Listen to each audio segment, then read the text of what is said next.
Breaking news! Philippine Navy matagumpay na nailikas ang isang sundalo na nakatalaga sa BRP Sierra Madre na may sakit. Samantala, tinangkang harangin ng mga barko ng China ang Philippine Navy na may dala na isang sundalong may sakit. Ito ang ating tututukan ngayong araw na ito. Saglit lang ito mga kababayan, kaya humanap na ng pwesto. Tara na, umpisahan na natin ito.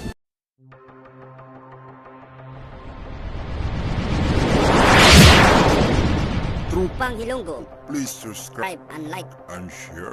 Ayun, magandang araw po no, Luzon, Visayas at Mindanao. Yan, magandang araw po sa inyo lahat. Ayan, nandito na naman po ang inyong katropa para magbigay po ng bagong update sa West Philippine Sea mga kababayan. Ayan po mga kababayan.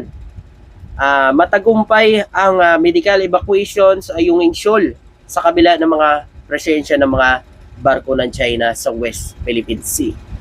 So meron na naman po silang inilikas na isang sundalo na nakatalaga doon sa may BRP Sierra Madre, ang ating Philippine Navy.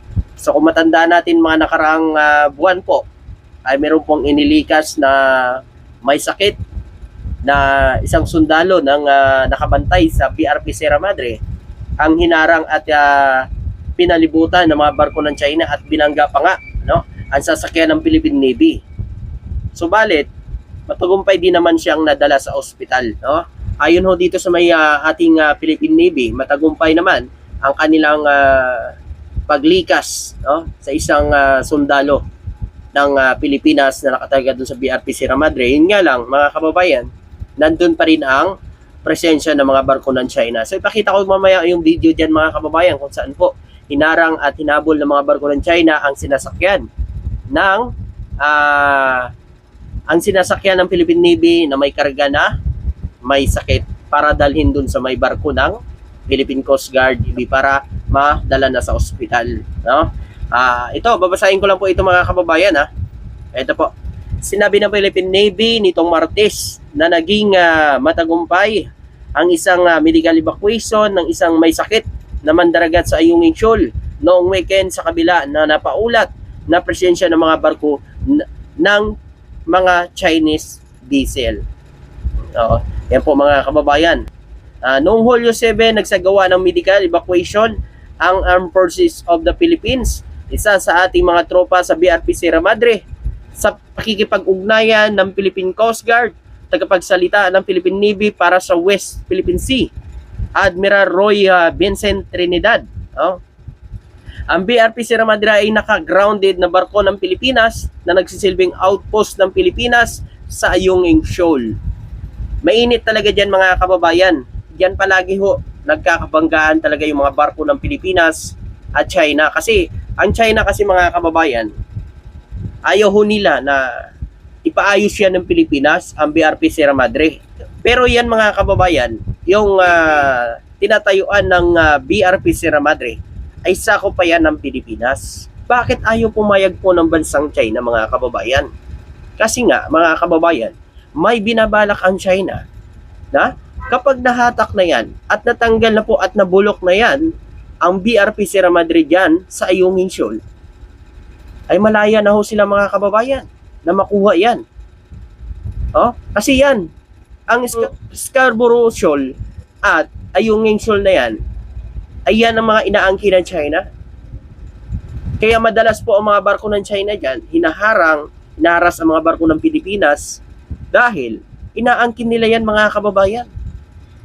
Ngayon, ninanais nila nga ipahatak ngayon sa Pilipinas, subalit ang ating mahal na Pangulo naninindigan na hindi yan nahatakin dahil yan ay outpost umano ng Pilipinas. Tanda na yan ay sakop pa ng teritoryo ng Pilipinas. Ang gusto ng China mga kababayan, bago ho tayo dyan gumawa ng mga anumang hakbang dyan sa Ayungin Shoal, ay kailangan pa daw muna ng permiso sa kanila. Mga kababayan, teritoryo natin yan. Bakit kailangan pa natin ng permiso mula sa kanila? Ibig sabihin, kailangan may dikta muna sa kanila bago tayo gumawa dyan sa West Philippine Sea. Tulad yan mga kababayan. yung resupply mission, hinaharang nila palagi kasi tinitingnan ho nila kung may dalang mga supply ang barko ng Pilipinas o mga materials na gagawin niya ng BRP Sierra Madre. Kaya hinaharang ho nila palagi yan. Eh paano kasi mga kababayan, yung mga nakaraang administrasyon, yan ang pinagkasundo nila sa China na bawal magdala ng mga construction materials at bawal ipagawa ang barkong Sierra Madre. Hahayaan na lang na mabulok. Grabe naman kasi yan mga kababayan, mga nakarang administrasyon. Bakit ipinagkasundo nila? Sarili nating teritoryo yan. Atin yan, mga kababayan. Bakit kailangan natin ng permisyo sa China bago tayo gumawa dyan ng anumang hakbang? Yun ang kasi ang sinasabi na gentleman agreement ng China at ng nakaraang administrasyon, mga kababayan. Ngayon, dahil sa ginawa nila mga kababayan, sino nahirapan? Ang administrasyon ngayon mga kababayan. Tapos, todo pagtatanggol pa yung mga pro-China sa ginagawa ngayon ng China dyan sa West Philippine Sea. Na, ang ginagawa lang ng ating mahal na Pangulo ay ipaglaban ang karapatan natin dyan sa West Philippine Sea. Dahil atin yan mga kababayan. Hindi ho tayo makikipagyera. Ang ating mahal na Pangulo, iginigit ang karapatan natin dyan. Dahil atin yan. Ngayon mga kababayan, kung sakali, matanggal na yan ang BRP Sierra Madre, sa tingin nyo po ba mga kababayan, hindi yan sasakupin ng China, ang Ayungin Shoal na yan, kung saan nakatayo ang BRP Sierra Madre? Mga kababayan? Kasi sa tingin ko dyan, kaya ganyan na lang yan ng China, gigil na siya na ipahatak sa Pilipinas yung BRP Sierra Madre dahil marami silang makukuha na yaman dagat dyan sa Ayungin Shoal. At yan mga kababayan ay hindi papayagan ng ating mahal na Pangulo dahil ang yaman dyan sa West Philippine Sea ay yaman lang ng mga Pilipino, hindi para sa mga Chino. Tapos sasabihin ng mga pro-China na makikipagyera daw si PBBM dyan sa West Philippine Sea. Bakit mga kababayan? Matanong ho kayo, pati ba naman ba ang karapatan natin hindi natin ipaglalaban? Kayo po mga kababayan, ayaw nyo ba yan na ipaglaban ang karapatan natin dyan sa West Philippine Sea? Mga kababayan? Kasi ang atin mahal na Pangulo, ipinaglalaban niya yan kasi atin yan. Kaya ito dapat ang pagkakataon na dapat ay tayong mga Pilipino ay nagkakaisa at nagtutulungan. Subalit ngayon ang ating Vice President, no comment palagi po sa nangyayari dyan sa West Philippine Sea. Ang ating Presidente lang ang nakikipaglaban dyan. Sinasabi nila maka-Pilipino sila.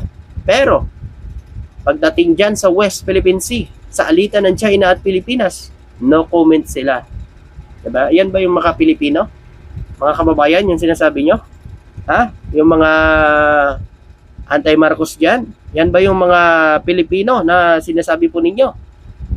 Mga kababayan? So ito po mga kababayan, ipakita ko lang po ang video footage nakuha po ng Philippine Coast Guard.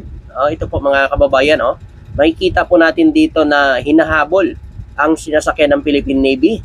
Yan po, i-play ko lang mga kababayan So yan po mga kababayan, dalawa ang naghahabol sa sasakyan ng Philippine Navy na may karga ng may sakit na isa sa mga sundalo dyan sa may BRP Sierra Madre.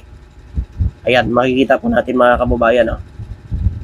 Yan, nagsidatingan na rin yung ibang barko, ang ibang sasakyan ng mga China.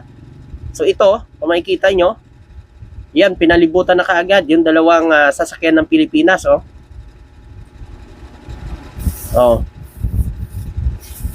Tingnan nyo mga kababayan. Hindi na talaga nadala tong China, May nangyayari sa kanila dun, sa kanilang lugar. Ngayon, todo pa sila paninindak dito sa West Philippine Sea. Hindi pa nadala, Gusto ata, madala na lang dun yung West Philippine Sea sa kanila.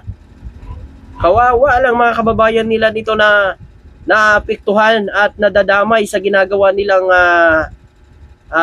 pangaangkin sa mga teritoryo ng mga kalapit nitong bansa. Tingnan nyo mga kababayan. Yan, i-play ko po. O, ayan o.